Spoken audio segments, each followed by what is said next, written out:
Well, it's Friday, so that means it's time for some Strange New Worlds. Now, I am logoed up. Got my pad. But you know what? I think if we're going to do this, let's do it right. That's a little bit better. I thought DS9/Voyager Engineering. Why not? So, we have Strange New Worlds Episode 5.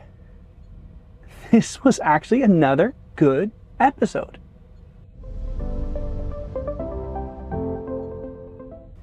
Greetings, Dave here, TCP Effects. You know what? I've been using this a lot, and I was doing some looking online. I found this. Let's do this. A little bit different view. I'm gonna still have to play around and add some animation in the background, but I want to do this time.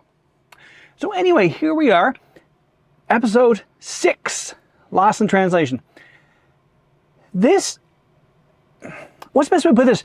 It's your basic spaceship trope.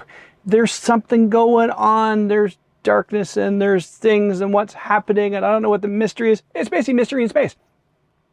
But well done, to an extent. This is Strange New Worlds. This is Pike et al. Why are we shoehorning Kirk in here again? I didn't like that part of it. Like, Paul Wesley, I'm sure, is fine. I don't like his Kirk. He's fine in Tomorrow. But I just don't, like, why are we doing this? This is Pike's show. This should be Pike. And this is the main concern I have about, or main complaint I have about this season, is that Episode 1, no Pike. You know, and then, you know, it's sort of, he's, even in the last episode, Charades, he wasn't really a big part of the episode. It was more of a Spock episode. So I don't know, it's just, as I said in my stream the other day, you know, Pike's your tentpole. Why are we not using him? I don't understand. Why isn't Anson, you know, first for like foremost in everything going on? I don't get that. I don't understand. But hey, you know, that's what the writers have done. I don't know, maybe the next are going to be great. Now, supposedly the next episode is the crossover with Lower Decks. So waiting for that with bated breath. That's what I've read. You know, who knows if that's actually true or not. Oh, this is a pad Jerry made. One that's at the Toronto Prop Expo years ago. There's a problem with the batteries. I need to rip it apart and fix the batteries. But still, it's cool. Actually, it has animations and stuff. It's very cool.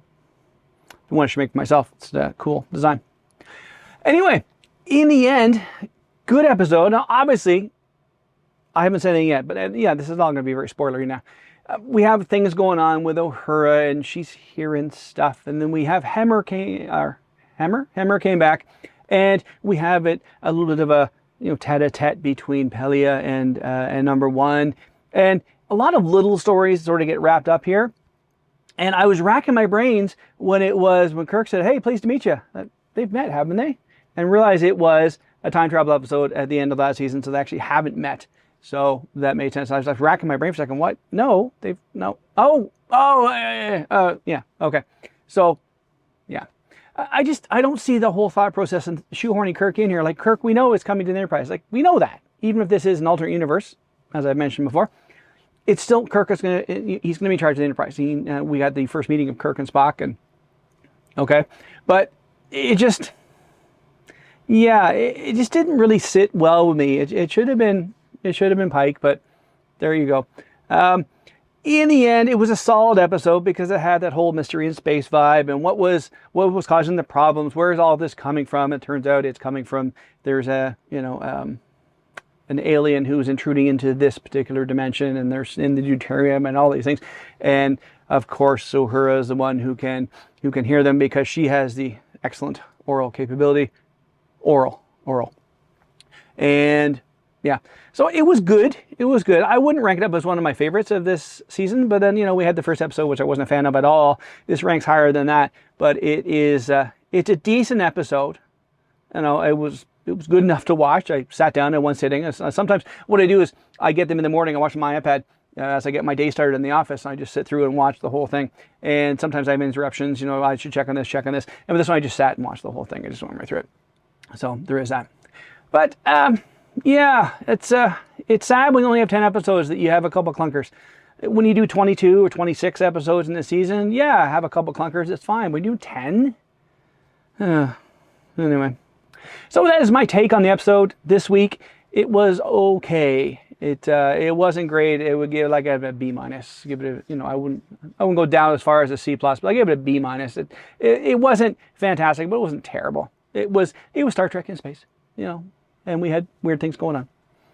So that is my review or my discussion on Strange New Worlds episode 6, Lost in Translation. It was okay, and hey, go check it out for yourself and make your own opinions. But hey, that is just me saying that's what I thought about it. So that's the video for today. Everyone have a great day. We'll talk to you all later.